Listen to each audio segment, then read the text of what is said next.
Ada loh ternyata eksperimen-eksperimen yang saking gilanya, gue yang dengernya aja sampai merinding dan bahkan pengen muntah gitu. Ilmuwan-ilmuwan ini nggak cuman haus ilmu pengetahuan, tapi haus kekejaman juga. Mereka nggak peduli nyawa orang lain. Yang penting rasa penasarannya terjawab. Dari eksperimen-eksperimen sadis yang berkaitan sama tubuh manusia, terus ada juga tes peledakan nuklir yang disengaja dan makan banyak korban. Sampai ada eksperimen simulasi penjara yang bikin manusia biasa tuh berubah menjadi monster yang kejam. Oke, gua Agil Syagavi, kita langsung aja ke ceritanya.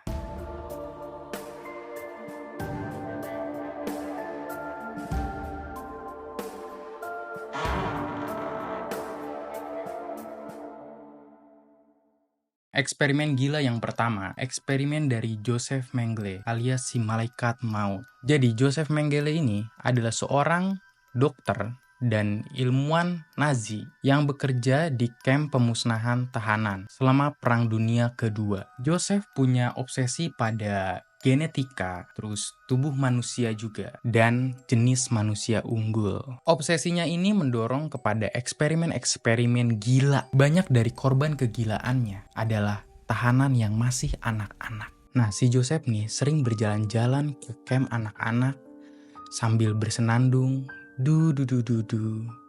dan bagi-bagi permen ke anak-anak. Wah, kelihatannya baik ya. Nah, anak-anak suka juga dong sama si Joseph ini yang memang kelihatannya baik gitu. Bahkan anak-anak memanggilnya Uncle Joseph. Uncle Joseph, Uncle Joseph, bagi permen dong. Pada suatu momen, si Joseph nih ngomong ke anak-anak, kalian mau tinggal bareng lagi nggak sama ibu kalian? Kalau mau, ayo ikut sama aku. Mendengar ini, anak-anak yang ditahan semangat dong. Mau, kayak gitulah kurang lebih. Anak-anak yang masih polos ini dibawa sama Uncle Joseph ke sebuah tempat. Bukannya ke camp orang tua, malah dia bawa ke, kok ke laboratorium? Dan mereka akhirnya dijadikan kelinci percobaan tanpa batasan kemanusiaan. Banyak banget eksperimen-eksperimen gila yang dilakukan sama si Joseph ini. Kayak dia menyuntik bahan kimia secara langsung ke mata anak-anak. Anjir banget sih. Dan lu tahu gak sih tujuannya tuh apa gitu? Dan ternyata tujuannya cuma pengen mengubah mata anak-anak menjadi berwarna biru. Kenapa biru? Karena mata biru adalah mata yang dianggap sama Joseph dan Nazi adalah mata yang dimiliki oleh manusia unggul alias ras Arya. Hasil dari eksperimen ini, lu tahu nggak? Mata anak-anak banyak yang bengkak, bahkan ada yang buta. Dan yang paling parah, itu sampai pecah coy. Emang brengsek nih orang. Nggak sampai di situ, Joseph juga melakukan eksperimen seperti membedah tubuh anak-anak yang masih hidup tanpa obat bius, hanya untuk memuaskan rasa ingin tahunya terhadap anatomi tubuh manusia. Kayak, oh, dalemannya gini tuh ternyata. Emang gila nih orang. Lalu ada nih eksperimen yang ngeri banget sih. Orang normal kayaknya nggak bakal kepikiran akan melakukan eksperimen ini. Kepikiran aja nggak bakal gitu. Dia melakukan eksperimen transplantasi tubuh yang sinting. Jadi Joseph menjahit 2 tubuh anak kembar menjadi satu agar menjadi kembar siam buatan. Tujuan dari eksperimen ini gak jelas banget, hanya untuk mengeksplorasi kemungkinan-kemungkinan yang terjadi ketika mengubah struktur tubuh manusia secara ekstrim. Anjing, gak jelas. Dan hasilnya tentu aja anak-anak kembar itu meninggal dunia karena trauma ekstrim dan infeksi yang sangat parah.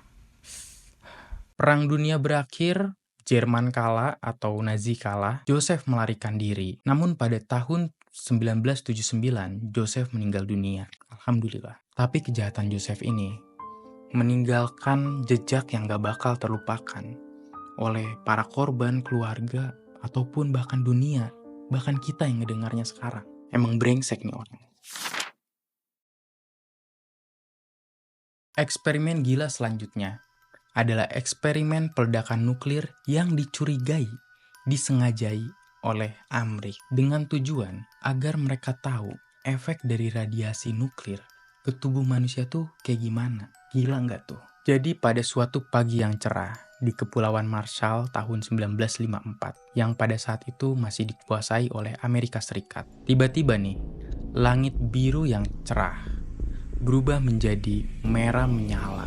Suara ledakan terdengar menggelegar, dibarengi dengan kemunculan awan jamur raksasa yang sampai ke langit. Penduduk di pulau itu nggak tahu bahwa mereka akan dijadikan subjek eksperimen paling rahasia dan paling mematikan, Project 4.1. Ledakan ini jauh lebih besar dari perkiraan, dengan kekuatan 1000 kali lipat lebih besar dari bom Hiroshima. Radiasi dari ledakan ini menyebar ke seluruh wilayah sekitar, dan efek radiasinya mengenai tempat ribuan penduduk Marshall tinggal. Bukannya mengevakuasi penduduk, pemerintah Amrik memutuskan untuk menjadikan penduduk kepulauan itu sebagai kelinci percobaan. Apa dampak radiasi nuklir pada tubuh manusia atau pada kesehatan manusia? Lalu penduduk mulai mengalami gejala yang mengerikan, seperti muntah-muntah, banyak rambut mereka yang mulai rontok-rontok, dan juga kulit melepuh seperti terbakar. Para ilmuwan dan dokter datang tuh ke kepulauan tersebut seolah-olah ingin membantu. Tapi di balik topeng mereka datang hanya untuk mengamati dan mendokumentasi dampak radiasi nuklir secara langsung pada tubuh manusia. Penduduk dipaksa menjalani pemeriksaan rutin, diambil sampel darah, jaringan tubuh, dan bahkan bagian-bagian dalam tubuh mereka. Semua dilakukan tanpa pemahaman penuh dari para korban, jadi mereka tuh nggak tahu apa-apa. Tahun-tahun berlalu, tapi penderitaan mereka tuh nggak berakhir.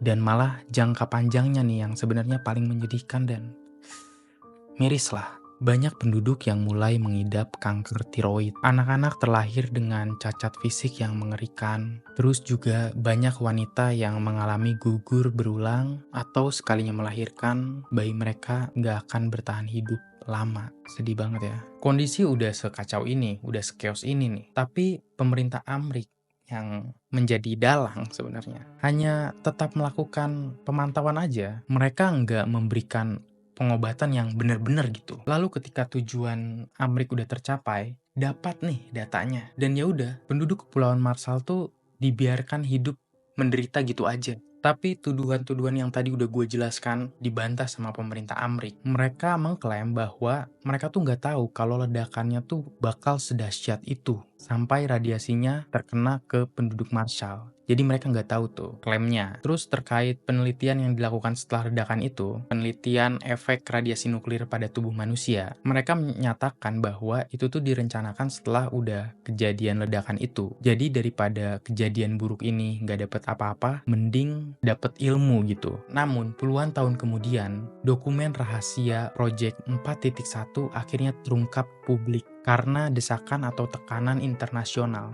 Dokumen rahasia itu menunjukkan kalau Amrik nih tahu bahwa tes peledakan nuklir ini berpotensi atau mempunyai resiko ledakannya bisa dahsyat dan bisa mengenai penduduk Marshall radiasinya tuh. Tapi Amrik nih ya udah tetap gas aja.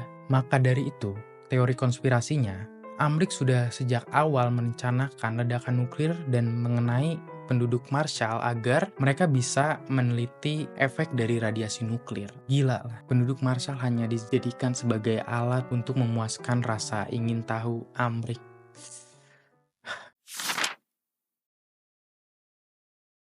Eksperimen gila selanjutnya adalah eksperimen simulasi penjara di Universitas Stanford. Tapi simulasi penjara ini dibuat terlalu nyata, sampai-sampai relawan yang ikut eksperimen ini atau penelitian ini bener-bener trauma bro. Jadi ada seorang psikolog bernama Philip Zimbardo pengen tahu tuh gimana kalau seseorang dikasih jabatan dengan kekuasaan yang mutlak dihadapkan dengan pihak yang lemah, apakah mereka akan benar-benar berubah? Ternyata hasilnya mereka benar-benar berubah, bahkan menjadi monster yang kejam. Eksperimen dilakukan pada tahun 1971. Zimbardo merekrut 24 mahasiswa yang sehat secara fisik dan mental. Mereka dibagi menjadi dua kelompok. Ada yang berperan menjadi penjaga atau sipir, dan ada yang berperan menjadi tahanan. Dan dimulailah eksperimen ini. Para tahanan yang sebenarnya mahasiswa biasa digerebek cuy di rumah mereka sama polisi sungguhan. Biar bener-bener ini tuh nyata gitu. Mereka diborgol, dimasukkan ke mobil polisi, dan dibawa ke penjara buatan di Universitas Stanford. Pas sudah nyampe, mereka diberikan seragam tahanan dengan nomor identifikasi. Mereka udah nggak dipanggil nama lagi nih, tapi manggilnya pakai nomor. Biar udah nggak menjadi manusia lagi gitu. Kayak masuk penjara dan direndahkan gitu. Lalu mereka dibawa ke ruang bawah tanah tersebut, dan bener aja di ruang bawah tanah tuh udah ada sel, jeruji, bahkan ruang isolasi untuk hukuman khusus. Kalau mereka nih para tahanan bandel, anjir. Bener-bener serius nih dibuatnya nih si simulasi ini. Sedangkan di sisi lain, mahasiswa yang berperan menjadi penjaga atau sipir diberikan seragam sipir, tongkat, dan kacamata hitam agar tujuannya tuh biar nggak ada kontak mata ke tahanan, biar mereka benar-benar bisa menjiwai peran tersebut tanpa adanya kayak rasa nggak enak gitu, kontak mata secara langsung. Lalu mereka nih yang berperan menjadi penjaga-penjaga ini diberikan satu instruksi sederhana, yaitu kamu adalah penjaga. Tugasmu adalah menjaga ketertiban di penjara ini. Gunakan segala cara yang diperlukan agar mereka tertib selama tidak menggunakan kekerasan fisik. Wow. Cukup ngeri juga sih ini ya instruksinya ya. Kita nggak tahu nih akan jadi seperti apa nih para penjaga-penjaga ini setelah mendapatkan instruksi tersebut. Awalnya eksperimen ini terlihat seperti simulasi, ya udah simulasi biasa aja gitu. Tapi dalam hitungan hari, eksperimen ini berubah menjadi mimpi buruk. Ketika ada tahanan yang berbicara tanpa izin, para penjaga ini mulai ngerasa nih kalau mereka nih harus menertibkan si tahanan yang bandel ini, yang gak tertib. Para penjaga mulai memanfaatkan kekuasaan mereka dengan menghukum tahanan yang awalnya tuh ya biasa aja sih, tapi lama-lama gak manusiawi. Mereka nih, para penjaga ini nih, memaksa para tahanan untuk membuka pakaian mereka agar terhina gitu, biar gak berisik, lu diem lu, dengerin gua lu. Gua yang berkuasa di sini. Terus hukumannya juga karena ada yang berisik, yaitu melakukan push up dalam jumlah yang banyak. Yang ini udah mulai agak ngeselin nih dan udah nggak manusiawi nih. Membatasi akses ke toilet, sehingga para tahanan harus membuang air kecil di sebuah ember kecil yang ada di sel mereka gitu, tempat mereka tidur. Tahanan yang awalnya cuma mahasiswa biasa aja, yang baik-baik juga sih harusnya, karena diperlakukan benar-benar hina, mereka mengalami trauma. Tapi ini belum puncaknya. Jadi pada hari ketiga, tahanan bernomor 8612 mengalami gangguan psikologis yang cukup parah. Ia sampai berteriak-teriak ingin keluar gitu. No, I gotta go. To a doctor, anything. I mean, Jesus Christ, I'm burning up inside, don't you know? I'm fucked up. I don't know how to explain it. I'm fucked up inside. Help me out! Help me out now! Dan para penjaga yang ngerasa, wah, gak tertib nih, berisik nih, harus ditertipin dong, menjadi semakin brutal dengan kekuasaan yang mereka miliki.